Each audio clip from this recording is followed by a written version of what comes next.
For a press review now, Antonia Kerrigan is joining us to Portugal, in fact, presidential elections. Going through to a second round for the first time in decades. What are the papers saying about this, Antonia? Right, well, let's start with the front page of Público that has the headline, "A second vote to define the country." This as voters are going to be asked to vote in a second round on the 8th of February. That's the first time elections have gone to a second round since 1986 in Portugal, and they're going to be asked to vote between a centre-left candidate and a far-right one. In the inside pages of Público, you have this editorial, and they are saying it is a simple choice. That's what that headline says. Between, they say, defending liberal democracy and reinforcing radical populism in a politically fragmented country. The former, liberal democracy, they are, of course, equating to the centre-left, Seguro, and the latter to the far-right, Ventura.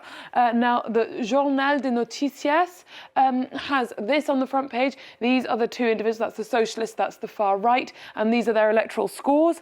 And quotations from both of them. Seguro saying, "I invite all Democrats to join us in defeating hatred."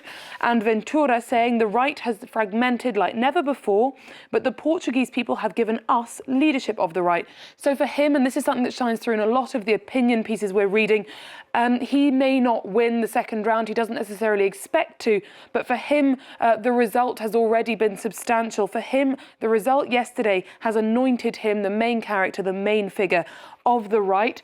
Expresso has this comment piece pointing out that Ventura yesterday had the same score that Marine Le Pen had in 2022. And of course, we here in France just know what a fast upward trajectory that has been for the far right here. And now Diario de Noticias also has another opinion piece saying this is going to be a campaign to win the hearts and minds of the right, because a huge amount will swing on whether or not the far right manage to bring the centre right, the traditional right, into the fold, or whether they will rally to block the far right and vote socialist, perhaps with a heavy heart. To Iran for this next story. The dust still settling on that 10-day-long protest movement met with historically violent repression. What have you been reading? Well, let's start with the front page of La Croix here in France.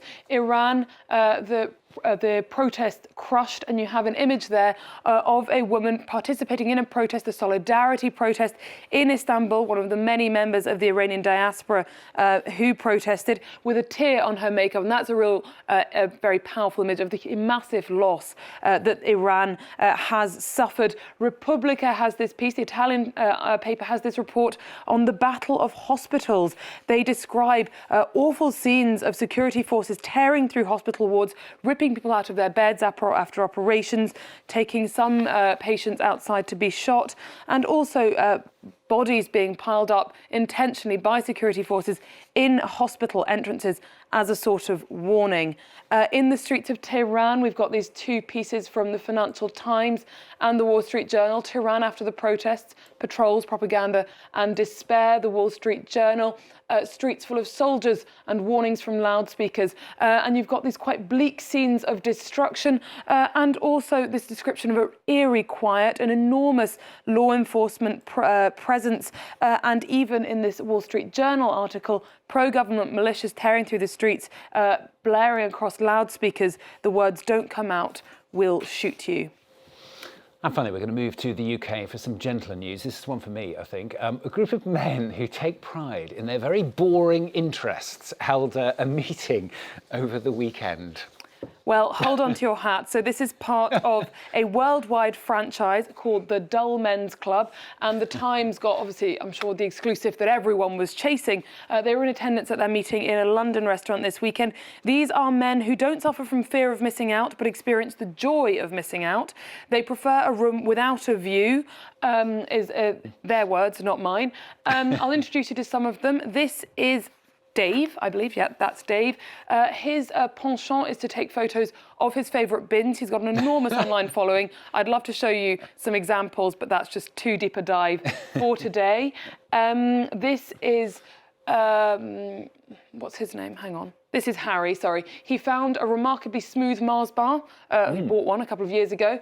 Went viral online, received £2 of compensation from Mars for that. You can imagine the media frenzy that then descended on him.